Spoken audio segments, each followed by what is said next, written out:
Toastmaster, members and guests. I don't want to cheat my husband out of his 2 years. It was 17 years. So instead of 15, so I definitely don't want to cheat him with that. So becoming me, who is Erica Edwards? Tell me about yourself. If you have recently been in an interview, these are questions that you kind of get thrown at you immediately and you probably freeze like me. These are questions that really make me just nervous because I don't like to talk about myself. I don't thrive on talking about me, but here is the story of me. I grew up on the west side of Chicago, Illinois, and like every other Chicagoan, very proud to say where I am from. I am proud of my roots. My neighborhood was crime-stricken and many times unsafe to strangers.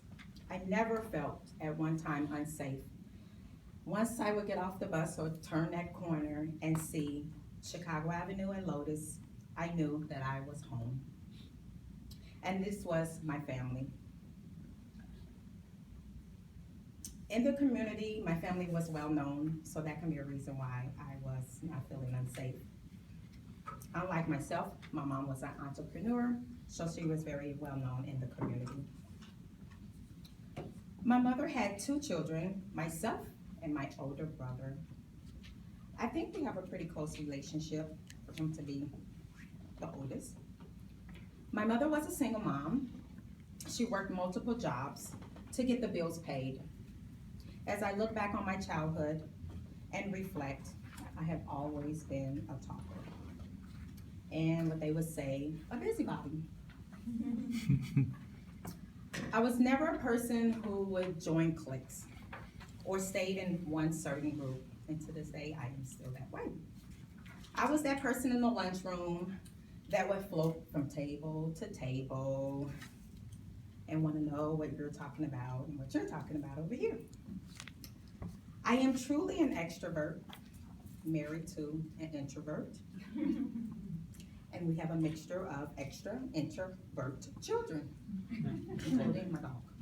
Imagine how crazy my house really is. Growing up in elementary school, I remember being that child that would come home with that note pen, with a big safety pin to my shirt that read, "Dear Mrs. Coleman," that was my mom. Erica, once again, was very talkative in class. Again, today. I was that child that would have to write, "I will not talk in class," even on the chalkboard. I remember writing it 100 times, but that still did not discourage me. I would find a way to say it out loud as I'm writing it. "I will not talk in class." I was nosy, as they would say in the childhood, but now I would say inquisitive, and still never joined cliques. Even in high school, I wanted to know everyone's business and their situation in life. I would try to be the problem solver. Oh boy, this was exhausting. I just knew that I would one day be a therapist or a psychologist. So I went ahead and enrolled in college. I thought maybe that path didn't work, so I would go into being a teacher. Maybe this would be the best route for me. I love children and the excitement of them learning new things from me. Their little faces would just light up when I would teach them some new things. This was part of my student teaching, and that quickly changed when I became a mother. So I changed that route. I value my childhood, and it has shaped me into being the woman that I am today.